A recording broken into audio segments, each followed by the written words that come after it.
রিনি ভর্তি হয়েছে নাচের স্কুলে। রবিবার বিকালে রিনি বাবার সাথে স্কুলে চলে যায়। স্কুলটা বাড়ি থেকে খুব দূরে নয়, অটোয় উঠলে 2 মিনিটেই পৌঁছে যায়। সন্ধেবেলা স্কুল ছুটির সময় মা রিনিকে আনতে যায়। তখন মিনিও মাঝে মাঝে সাথে থাকে।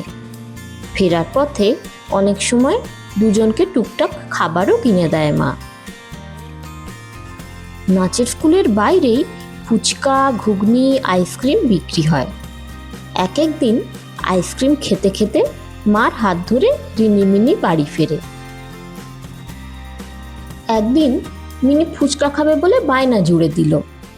সেদিন মার কাছে ফেরার গাড়ি ভাড়ার থেকে বেশি টাকা সঙ্গে ছিল না, তবু মিনি ফুচকা খাবেই। মা বাধ্য হয়ে মিনিকে ফুচকা খাওয়ালো। রিনি খেতে চাইল না। সে জানে মার কাছে টাকা থাকলে তিনি নিজে থেকেই খাওয়াতে চাইতেন। মিনির ফুচকা খাওয়া হলে তিনজনে হেঁটে বাড়ি ফিরল। 2 ঘন্টা নাচের ক্লাস করার পরে এতটা রাস্তা হেঁটে আসতে রিনির বেশ কষ্টই হচ্ছিল। কিন্তু মিনি কথা শুনলে তো মা ঠিক করলেন মিনিকে একটু শিক্ষা দিতে হবে। পরের দিন দুপুরে স্কুল থেকে ফেরার পরে মা মিনিকে শুধু 1 বাটি উচ্ছে সেদ্ধ খেতে দিল। মিনির তখন খিদে পেট জ্বলছে। এই খাবার দেখে সে খুব রেগে গেল। মা বলল, আজ এটাই খেতে হবে, কিন্তু মিনি কিছুতেই খাবে না।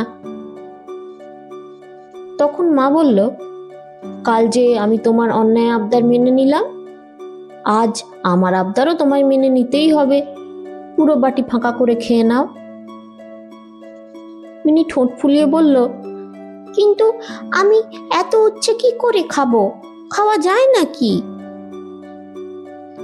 তখন মা বলল, তাহলে অন্য কেউ যখন তোমায় না বলে তখন সেটাও তোমায় শুনতে হবে। এবার থেকে আর অন্যায় আবদার করবে না তো?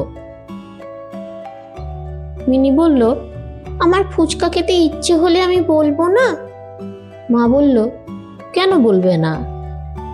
কিন্তু সেই ইচ্ছে যদি আমার পূরণ করার উপায় না থাকে, তাহলে সেটা তোমাকেও তো বুঝতে হবে, তাই না? মিনি মুখ ভার করে বলল, আচ্ছা তাই হবে, এবার আমায় খেতে দাও, খুব খিদে পেয়েছে। মা রান্নাঘর থেকে থালায় গরম ভাত আর মাছের ঝোল এনে খাইয়ে দিতে তবে মিনি বাঁচল।